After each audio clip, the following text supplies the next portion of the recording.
Fire everyone in the government, then defy the Supreme Court? You think it's okay for the president to defy the Supreme Court?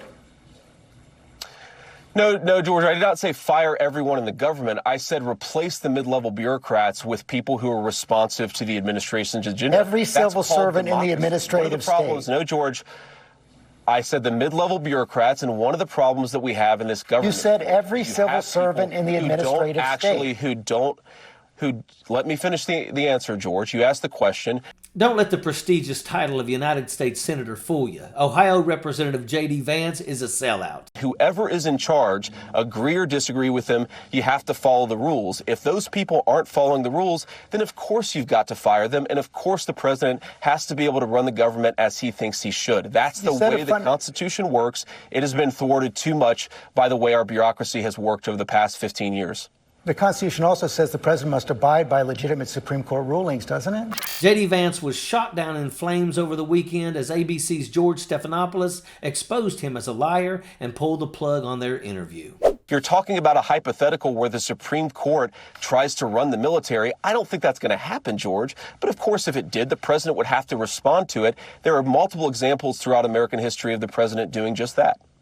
You didn't say military in your answer, and you've made it very clear you believe the president can defy the Supreme Court. Senator, thanks for your time this morning. No, George. Roundtable's up next. We'll be right back.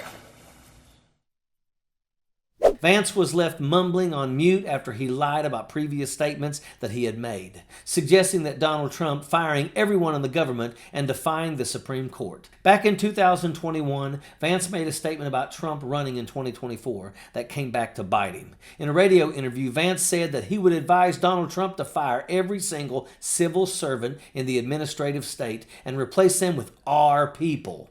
Our people are folks who would be willing to do the bidding of Donald Trump, right or wrong. Because you will get taken to court, and then when the courts stop you, stand before the country like Andrew Jackson did and say the Chief Justice has made his ruling, now let him enforce it. J.D. Vance was caught plotting against our democracy and got called out for it in epic fashion. Hey, J.D., here's an idea. Why don't you stop being a spineless bootlicker and stand up for the things that you've said in the past? You said that you would advise Donald Trump to fire government workers. Now you want to say that you didn't. You got caught in a lie and left squirming like the pathetic slug that you are. George Stephanopoulos repeated Vance's own statement to him 3 times, and each time Vance backpedaled.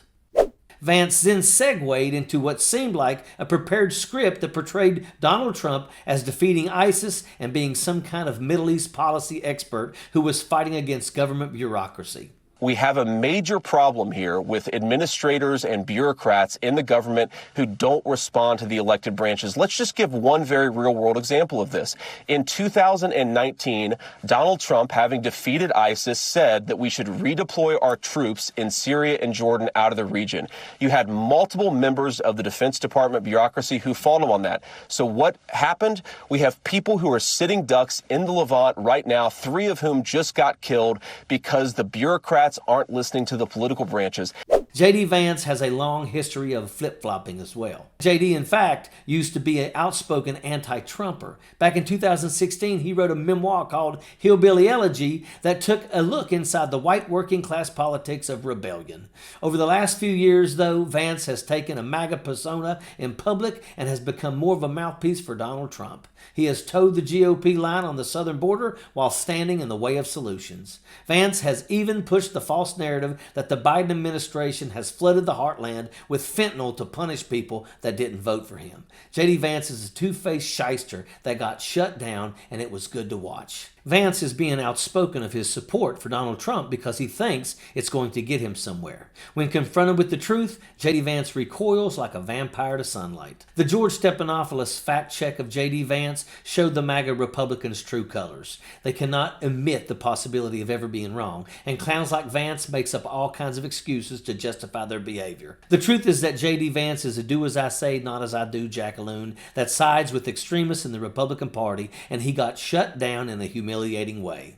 Hey JD, how does it feel to sit in the penalty box and have everybody laughing at you? This MAGA moron is a graduate of the School of Hard Knocks. What a numbskull. George Stephanopoulos showed us all what it was like to shut off the annoying voice of a MAGA jackaloon, and it felt pretty good. JD Vance is a poster child for MAGA, and it was epic watching George Stephanopoulos take him down and expose him for the lying sack of garbage that he is. Good job, George, and that's a fact. Sappers clear the way, airborne all the way.